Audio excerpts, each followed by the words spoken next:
राधे राधे।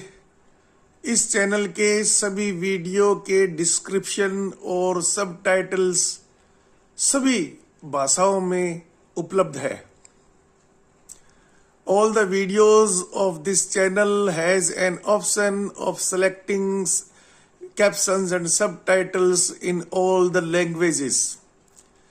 इस चैनल के सभी वीडियो पर एपिसोड नंबर 8 में दिया गया डिस्क्लेमर पूर्णतः लागू है।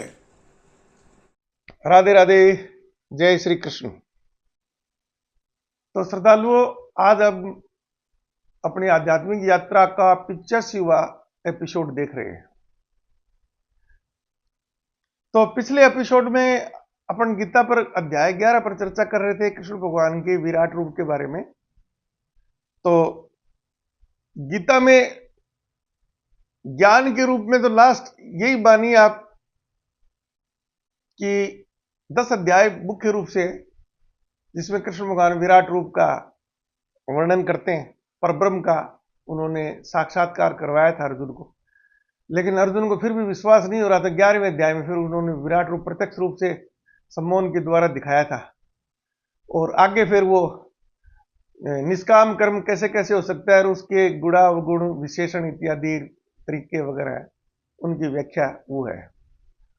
तो शुरू के दूसरा, तीसरा और चौथा 3 जो अध्याय हैं उनमें लगभग वो परब्रह्म की सारी जानकारी कृष्ण भगवान दे देते हैं अर्जुन को। लेकिन अर्जुन की समझ कम होने के कारण सही ढंग से शंका दूर नहीं हो रही थी, तो फिर आगे वो और उसका विस्तार करते जाते हैं। तो सांख्य योग का उन्होंने वहां पर उपयोग किया है। अर्जुन के हिसाब से उन्होंने सांख्य योग को उचित समझा भी। प्रकृति का जो विज्ञान है, ये सृष्टि कैसे बनी है, क्या है सृष्टि कैसे कार्य करती है, मानव शरीर कैसे है, बाकी और जो निर्माण वो कैसे है, तो सांख्य योग का उन्होंने उपयोग किया था। तो उसी श्रृंखला में हम 11वें अध्याय पर विराट रूप पर और आगे का अपन चर्चा करेंगे। तो मेरे लिए तो ये बहुत आसान है समझना, और मैं अपने आध्यात्मिक जीवन में करीब 35 वर्ष से मैं हर जो भी साधु सन्यासी कथावाचक इस प्रकार का मिलता है, तो उसकी मैं ज्ञान की जांच करने की कोशिश करता हूं भी वाकई ये जो बोल रहे हैं उसको आत्मसात इन्होंने किया है या केवल लोगों के बोलने के लिए चीजें हैं, और बाकी व्यवहारिक रूप से कोई संबंध नहीं। तो अधिकतम तो क्या है, जो कथावाचक है वो सारे के सारे उनका एक प्रोफेशन है, उनको अध्यात्म से कोई लेना देना नहीं है। कुछ जो मठों में रहते हैं, मठाधीश है, इस प्रकार से सामान्यतः वो जगह जगह पांडाल लगा कर प्रवचन नहीं देते और देते हैं।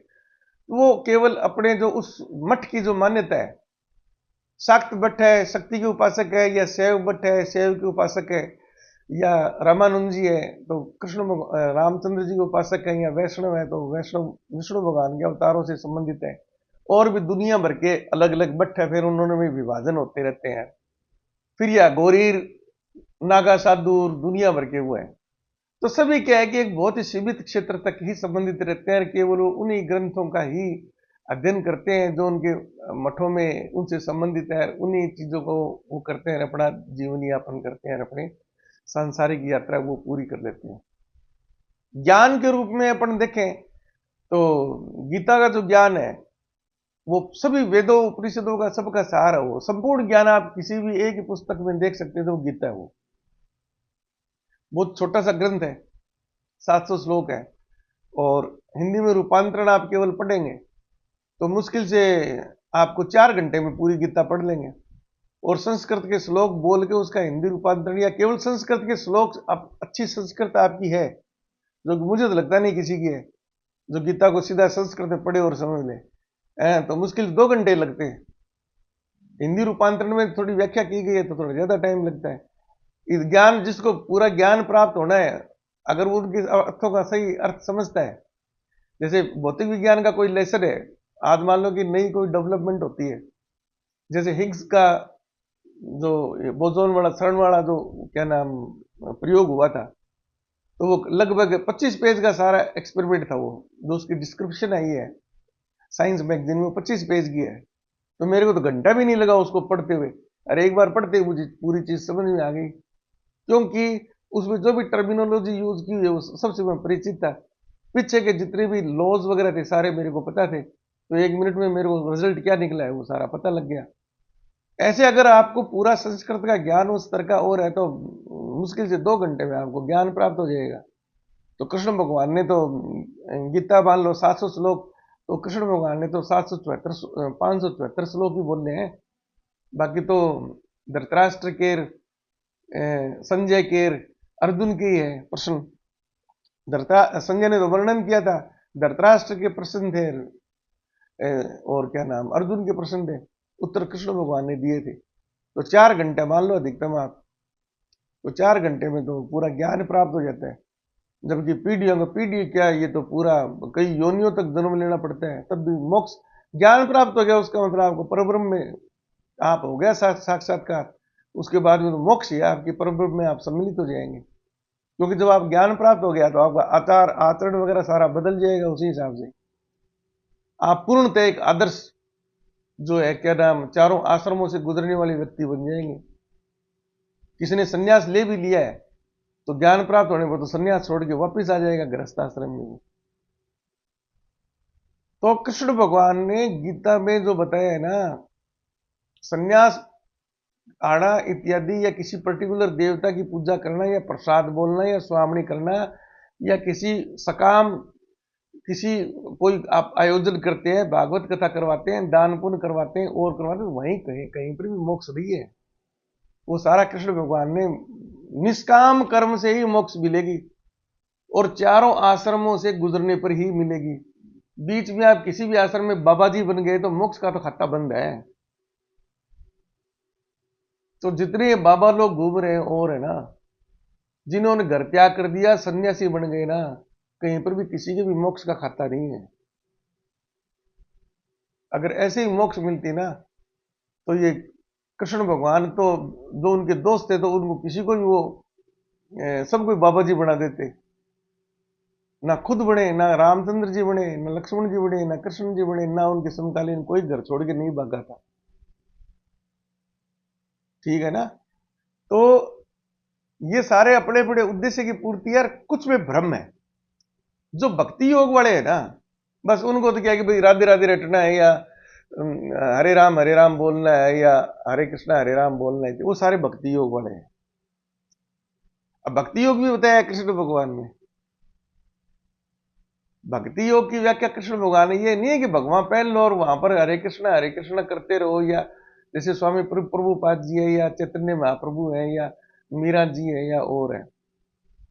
कृष्ण भगवान ने भक्ति योग की व्याख्या इस प्रकार से की है कि भक्ति योग का मतलब 3 प्रकार के योग बताए हैं कृष्ण भगवान ने। एक तो कर्म योग बताया है, तो कर्म योग तो ये है सभी आश्रमों से गुजरो और निष्काम कर्म करो, ये लो जी तथास्तु है।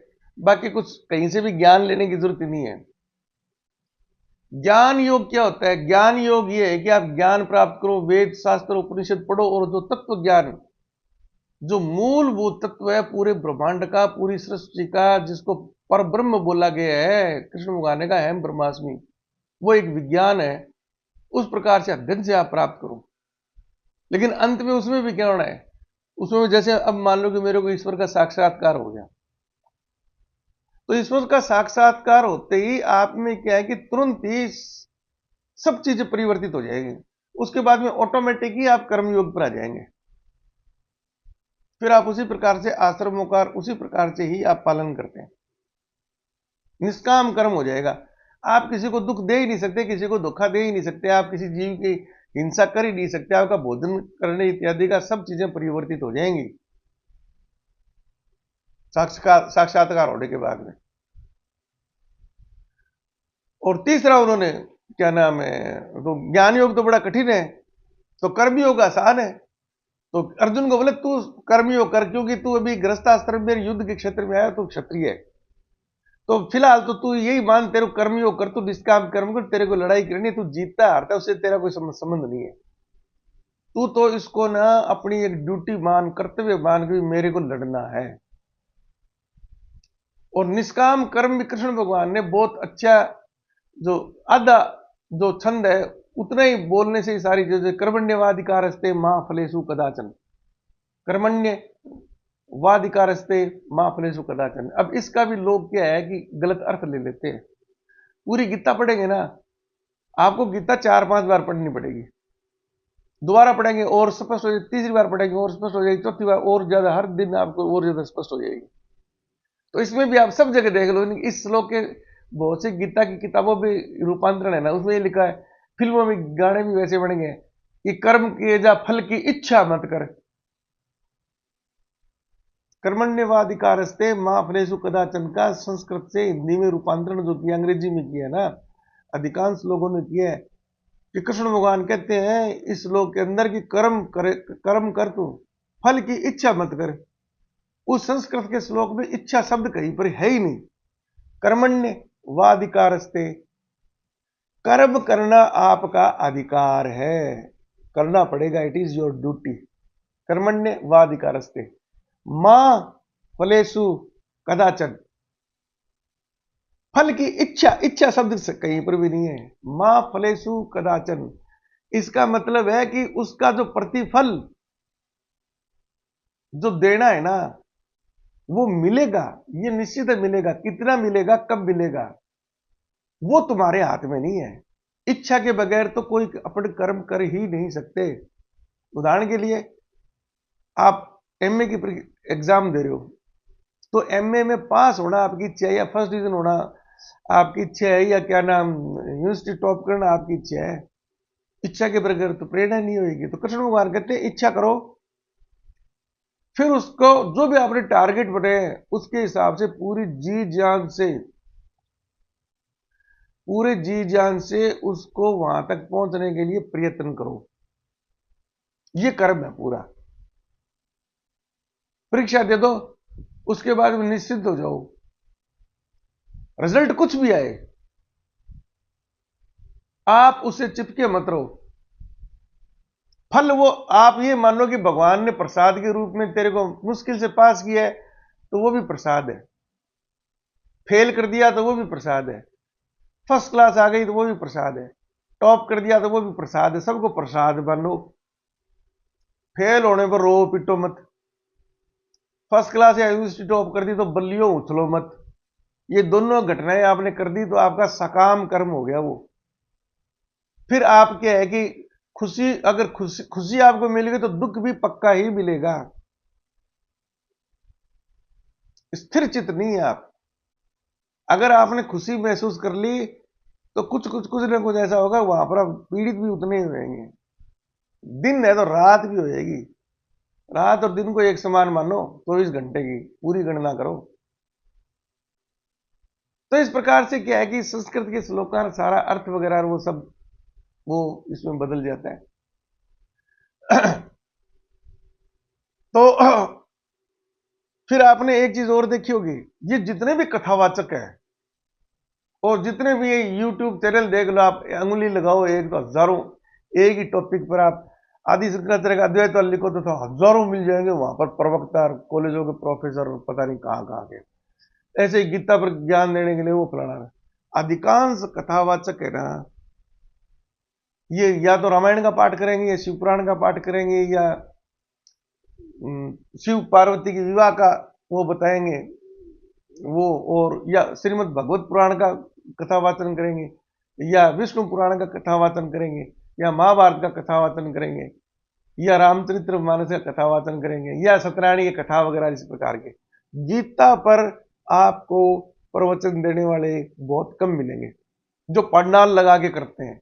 एक भी पंडाल लगाकर गीता पर प्रवचन नहीं करता। क्यों नहीं करता? क्योंकि लोग गीता का प्रवचन सुनने जाएंगे ही नहीं।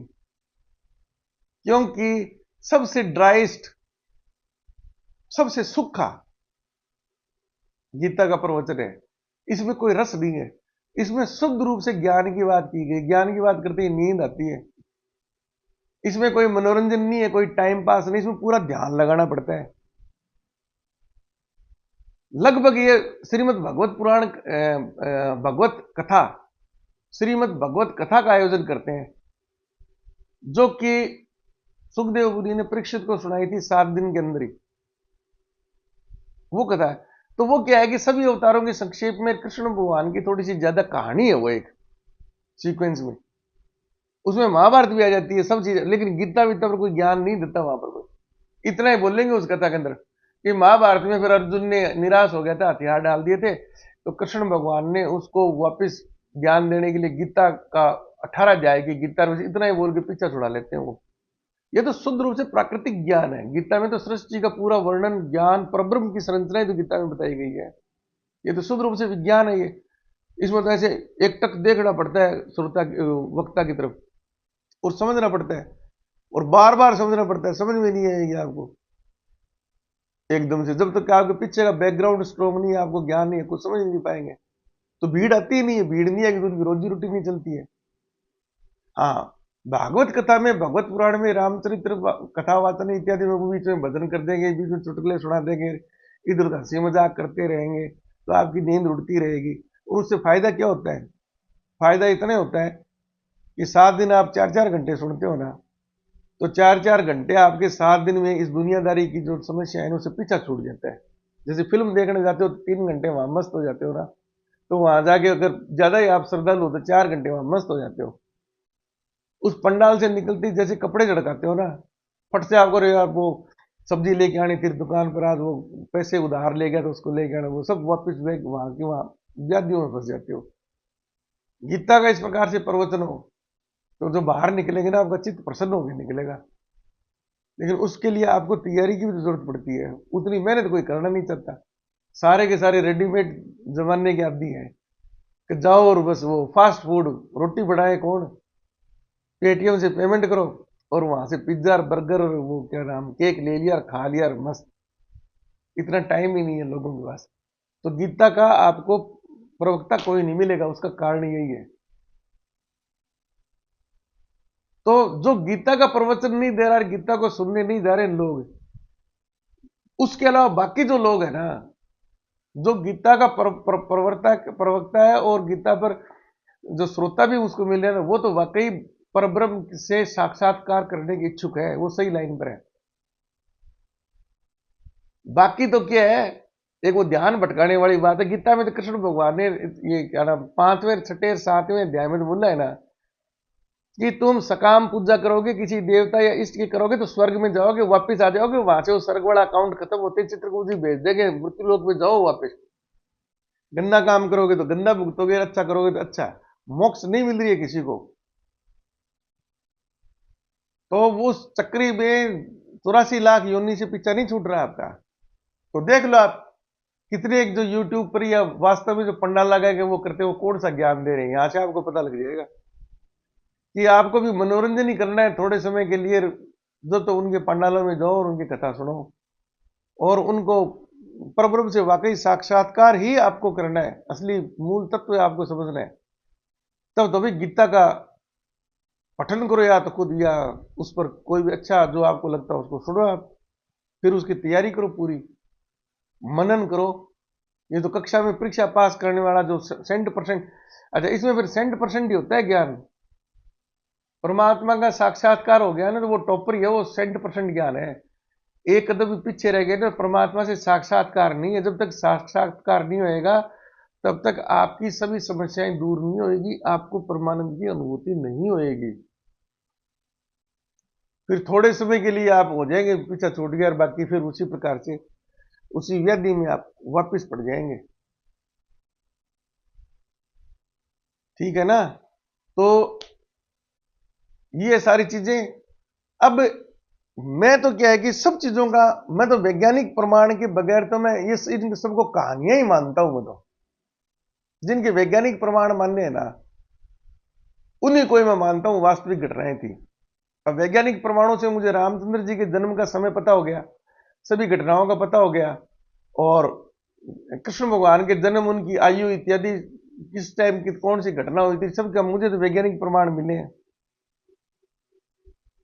अब तो साध्य दे, जन्म कुंडली से आप निकलवा लो डाटा, फट से मिल जाएगा। मेरे को कृष्ण भगवान की आयु भी पता है, कब जन्म हुआ था, वो सारी चीजें पता है, मेरे को तो विश्वास है। विराट रूप दिखाया था, अब मैंने इसको साजिश से समझा, तो मेरे को बिल्कुल कोई भी कर सकता है। कृष्ण भगवान जैसा आज कोई भी योगेश्वर हो किसी को भी दिखा सकता है विराट रूप, उसके लिए कोई चीज असंभव ही नहीं है। ज्ञान यही था उस वक्त भी। परमाणु बम, हाइड्रोजन बम, मोबाइल फोन इत्यादि की सब टेक्नोलॉजी थी, लेकिन उनको नहीं जरूरत थी तो उन्होंने इस प्रकार से डेवलप नहीं किया उसको। जितनी उनको जरूरत थी उस प्रकार के हथियार बना लिए, तीर कमान से काम चला तीर कमान बना लिए, रथों से अगर काम चला तो आवागमन के साधन रथों से बना लिया। समय उनके पास बहुत था, शारीरिक बल प्राकृतिक रूप से खान पान और उन आयु लंबी होती थी, तो उस हिसाब से बड़ा बढ़िया उन्होंने मैनेज किया है वो। अब कलयुग में सारी परिस्थितियां बदल गई, ना अपने पास उतना समय, न उस प्रकार की अपन साधना कर सकते हैं। ठीक है, ज्ञान के रूप में एक नया ज्ञान का क्षेत्र आ गया वैदिक संस्कृति के अलावा, यह आधुनिक विज्ञान है।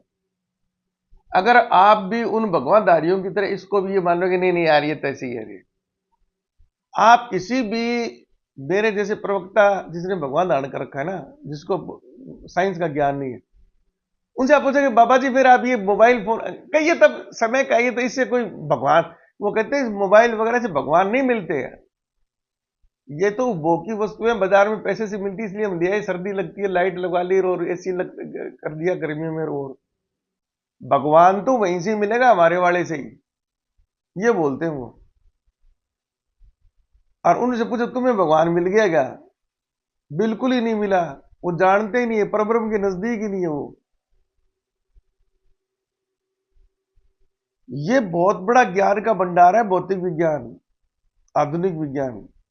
इसको आपको आध्यात्म से जोड़ना पड़ेगा, लिंक जोड़नी पड़ेगी। आध्यात्म से आपको ईश्वर क्या है, उसको कैसे प्राप्त करते हैं, उसकी डायरेक्शन मिलती है। वैदिक संस्कृति में जो ऋषि मुनि हुए हैं द्वापर युग तक, उन्होंने आध्यात्म से मोक्ष प्राप्त किए, ज्ञान प्राप्त किया, उनके साधन अलग हुआ करते थे। अब वो साधन आज के युग में नहीं है। आज वो पढ़ करना वैदिक संस्कृति वाला ग्रंथ कोई भी ज्ञान प्राप्त नहीं कर सकता। कौन लगाता है ध्यान, कौन समाधि में जाता है, वो 20 बार तो उनको व्हाट्सएप चेक करना पड़ता है 1 घंटे के अंदर। फिर वो बड़े बड़े मठ कर रखे हैं, उनके पूरे वो कंट्रोल रखने में मैनेजिंग पावर उनके पास में, सीसीटीवी देखते रहते हैं, कौन धोख कराया, कौन गया, पूजा हुई कि नहीं हुई, कहां से पैसा आया, राजनीति में घुसे हुए सारे के सारे। ये तो ज्ञान के तो नजदीक ही नहीं है। वो ठीक है, वो बचपन से उसी मठ में रहे, कुछ संस्कृत के श्लोक पढ़ लिए, वो याद कर लिए, कोई प्रश्न पूछता है इस प्रकार के टीवी पर आके 1-2 घंटे यूट्यूब चैनल चलाने के लिए वो संस्कृत में बोल देते हैं। मैंने तो खुला ओपन चैलेंज कर रखा है, वो कौन सा वो 30वां या 17वां एपिसोड है, मेरे से कोई बहस करता ही नहीं। मैंने दुनिया भर के दिन को फोन किए, वो कहते नहीं आप यहीं आ जाओ, आश्रम में आ जाओ, और आश्रम में जाते हैं तो बाबा जी गायब वहां से। एक वो स्वामी अग्निवर्त करके आर्य समाजी है भीनमाल का, वो वैदिक फिजिक्स के नाम से वो किताबें लिख रहा है, वो फलाना कर रहा है। मैंने एक दिन फोन करके पूछा था, मगर आप बार बार नासा के वैज्ञानिकों के नाम लेते हो और वो लेते हो, और इसरो के वैज्ञानिक, किसी ने मेरा जवाब नहीं दिया और नहीं दिया। मैंने कह रहा 5 बार फोन आपको मैंने कर दिया, आपके पास टाइम ही नहीं है कि अगली बार बात करेंगे। कौन सा प्रश्न पूछना है, वो प्रश्न पूछो मेरे से, मैं जवाब देता हूँ। आपको पता है जो जवाब देगा उससे तो आपको लेना नहीं है। बोलते हो वो एपिसोड, अरे क्या एपिसोड सारे देख रखे हैं तुम, वैदिक संस्कृति रश्मियां फसमियां पता नहीं क्या क्या करने के लिए वो कर रहे हो। करना क्या, कुछ नहीं है, सिर्फ अक्षर काले करने और कुछ नहीं करना। किसी प्रधानमंत्री को व्यवस्था कराए और मेरे को फंड जारी करे और मेरे को लैब बना के दे, वो दे वो दे। तो जब आज पहले से उतना उच्च स्तर का ज्ञान है, तुम वैदिक संस्कृति पढ़ा नहीं, तुम कब खोजोगे यारो। तुम एक छोटी सी बैटरी तो नहीं बना पाए जो इसमें ऋग्वेद में दी हुई है। बैटरी तो बाजार से खरीद के लेके आते हो। माइक्रोफोन और मोबाइल फोन तो आधुनिक भौतिकी के यूज करते हो और वहां रश्मियों में घुसे पड़े हो। ये सब बड़े बड़े धंधे हैं, नाटक करने हैं, शास्त्रार्थ करने के लिए कोई तैयार नहीं है, भागते आगे। एक तरफा वो बाइक लेके बैठ जाते हैं, बस उनको तो बोलना वो बोल देते हैं, तो सामने कोई प्रश्न करने वाला तो है नहीं, नंबर देते नहीं है। किसी भी चैनल वाले ने कहीं पर भी कोई नंबर नहीं दे रखा, एक मैं देता हूं। मेरे जितने भी वीडियो सब में डिस्क्रिप्शन में मेरे नंबर मिलेंगे, आपको पूरा एड्रेस मिलेगा। 2 तो ईमेल एड्रेस है, मेरे फोन नंबर है। आते हैं मेरे पास, लोगों के फोन आ जाते हैं, उनको जवाब देता हूं। मैं पुनर्जन्म पर आया था, 2-4 लोग आए, एक महिला थी बेचारी महाराष्ट्र की, मैं सबके प्रश्न, क्योंकि मुझे पता है मैं जवाब दे सकता हूं। तो इनके चाल चलन से नहीं पता लग रहा भी किसी ने साइंस भी पढ़ी है क्या। सबसे पहली बात तो ये है कि वेदांग षट दर्शन पढ़ लिए, वेदांग पढ़ रहे हैं, उपनिषद पढ़ रहे हैं, भौतिक विज्ञान क्यों नहीं पढ़ रहे हैं। जबकि उसके बने हुए सारे उपकरणों का उपयोग सबसे पहले उनको वो पढ़नी चाहिए, साइंस सबसे पहले पढ़नी चाहिए। तब उनको वास्तव में ज्ञान पता होगा कि जो परब्रह्म है असलियत में है क्या। वो अमूर्त है तो अमूर्त कैसे है, अमूर्त से मूर्त रूप जो चीजें हैं वो कैसे बनती हैं। क्या वास्तव में जो मूर्त है वो मूर्ति है क्या। जैसे अपन ने पीछे एपिसोड में अपन ने पूरी व्याख्या की थी, जीव और निर्जीव में कोई भेद है ही नहीं। चलो आज इसमें एक और सबसे महत्वपूर्ण बात जो मेरे को करनी है वो ये है कि इससे आपके देखो व्यवहार में बिल्कुल परिवर्तन हो जाएगा। परब्रह्म जो है, जिसको अपने ईश्वर बोल देते हैं, इष्ट बोल देते हैं, वो अंतर्यामी है। वो अंतर्यामी वो सब चीज जानता है, आप कहां हो, क्या कर रहे हो, आपके मन में क्या है। आप अंधेरे कमरे में घर में एकांत में कोई नहीं देख रहा, आप कोई गलत काम करते हो अच्छे काम करते हो, तो हमारे हमेशा ये भ्रम रहता है यार ये किसको पता होता है ना। जितने भी ये मठाधीश वगैरह हैं ये कैमरे पर लोगों के सामने और तरह का व्यवहार करते हैं, अंदर बड़े मठ के अंदर एकांत में और तरह का व्यवहार करते हैं, क्योंकि वो सभी इसी भ्रम में है कि ऐसी कोई सत्ता है ही नहीं जो अंतर्यामी और तुम्हारा कुछ बिगाड़ देगी। क्योंकि आपको उस चीज का ज्ञान ही नहीं है। अंतर्यामी होने के लिए क्या चीज की जरूरत है, उस चीज का ज्ञान ही नहीं है। आधुनिक विज्ञान तो रोज अंतर्यामी है। आधुनिक विज्ञान तो लो, मैं आपको उदाहरण देता हूं, गौर कर लो। आप आपके हाथ में मोबाइल है ना, अगर आप इंटरनेट से जुड़ गए, ठीक है ना, तो ये आपकी आत्मा हो गई है। जीमेल आईडी बनाते ही, है ना, और इंटरनेट आपके चालू हो जाएगा। आपकी परमात्मा से आपकी आत्मा मिल गई है। आप मोबाइल पर कहीं पर भी क्लिक कर दो, आपने एक मैसेज अपने दोस्त को भेजा, एक फोटो अपने दोस्त को भेजी, आप सोचते हैं कि केवल मेरे को पता है इस फोटो का, मेरे दोस्त को पता है, तीसरी सारी दुनिया को पता है वो फोटो। कैसे, कहां कहां सेव है वो। जो सर्विस प्रोवाइडर है चलो उसका छोड़ दो, आप जिस कंपनी का मोबाइल है उसका सॉफ्टवेयर डालो तो उसको भी छोड़ दो। आप गूगल के पास है वो फोटो, वो फोटो कोई भी निकलवा ले। आप नेट पर सर्च करते हो, आपकी मनपसंद कोई फिल्म देखते हो, आप पुरानी फिल्म देखते हो, नई फिल्म देखते हो, फेसबुक पर आप, मतलब इतनी तक है।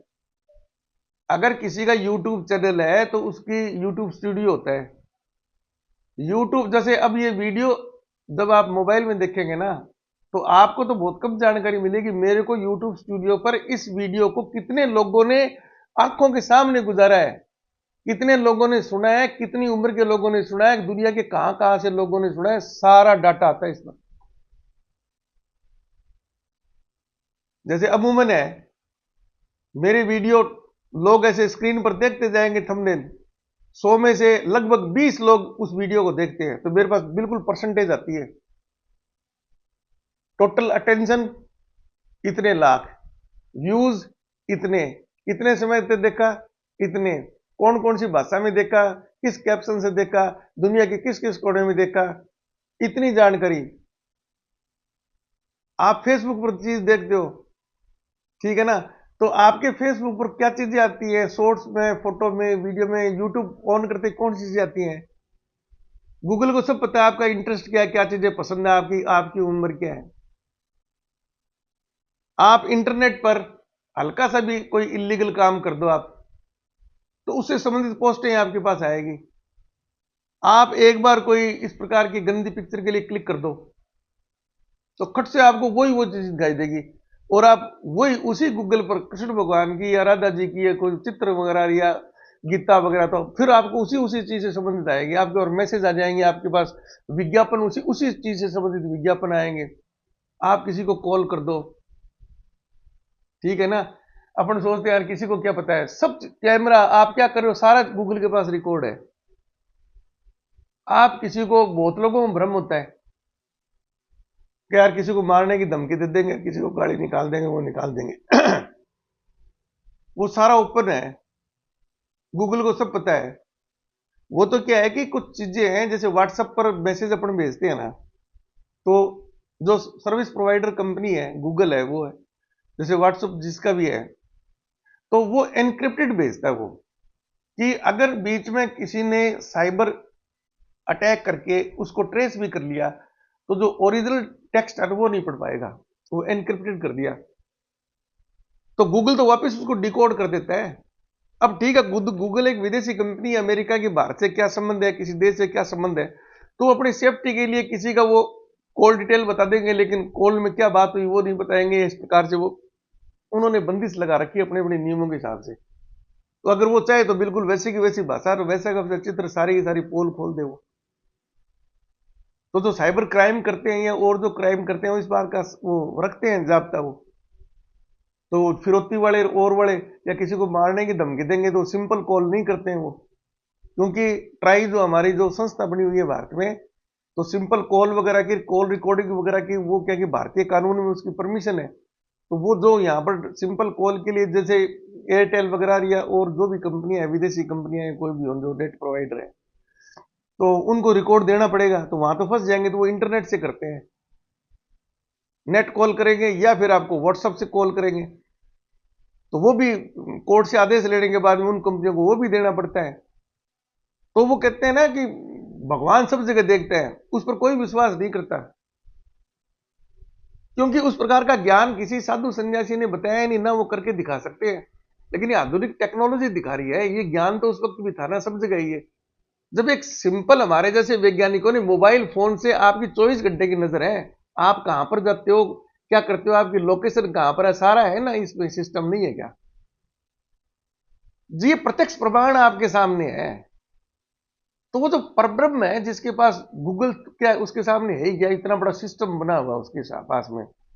आप कब पैदा हुए, किस जन्म में आपने क्या किया, आगे क्या करेंगे, कौन से जन्म में जाएंगे, इसका मतलब ये नहीं है कि आपके हाथ में कुछ नियंत्रित नहीं है।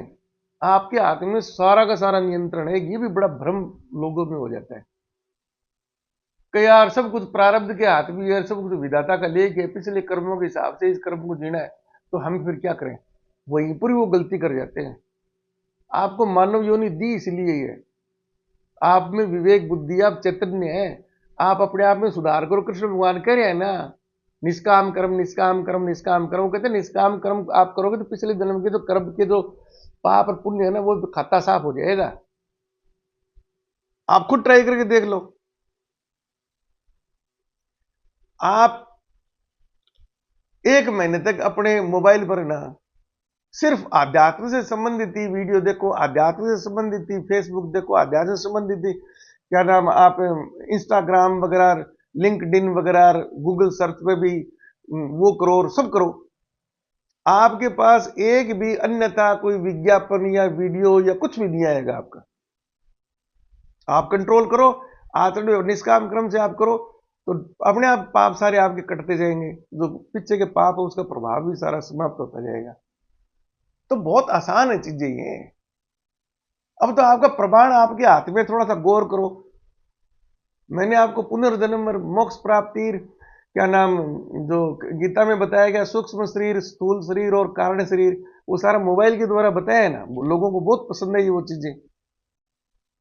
जब मोबाइल, क्योंकि आपको टेक्नोलॉजी पढ़ने की जरूरत नहीं, आप प्रत्यक्ष देख रहे हो भी वाकई सही है, तो आप फट से हो जाएंगे कि ठीक है, हमारा जो दिमाग है ना वो गूगल से भी बड़ा सर्वर है, गूगल से भी बड़ा हमारा क्या नाम सुपर कंप्यूटर है। और ये जो मानव शरीर है ये तो सारी मैकेनिकल है, विद्युत चुंबकीय तरंगों के द्वारा नियंत्रित होता है। और आपका दिमाग तो विद्युत चुंबकीय तरंगे, लेजर फेजर सारी बनाता है, सब काम करता है। तो वो परब्रह्म है, उसके लिए तो कुछ असंभव है ही नहीं। हर चीज का रिकॉर्ड है उसके पास भी। तो आज से ही सतर्क हो जाओ आप कि कोई गलत काम करे करे, कोई देखे या ना देखे, भगवान जरूर देख रहा है। जिस दिन आपका ये पक्का विश्वास हो जाएगा ना, सारे गलत काम आपसे छोड़िए, अपने आप ही सारे कर्म आपके निष्कर्म हो जाएंगे। तो अभी वीडियो लंबा हो गया, इतना ही इसको यहाँ पर अपन रोकेंगे। धन्यवाद, राधे राधे। तो वीडियो को अधिक से अधिक शेयर कीजिए, लाइक कीजिए, सब्सक्राइब कीजिए।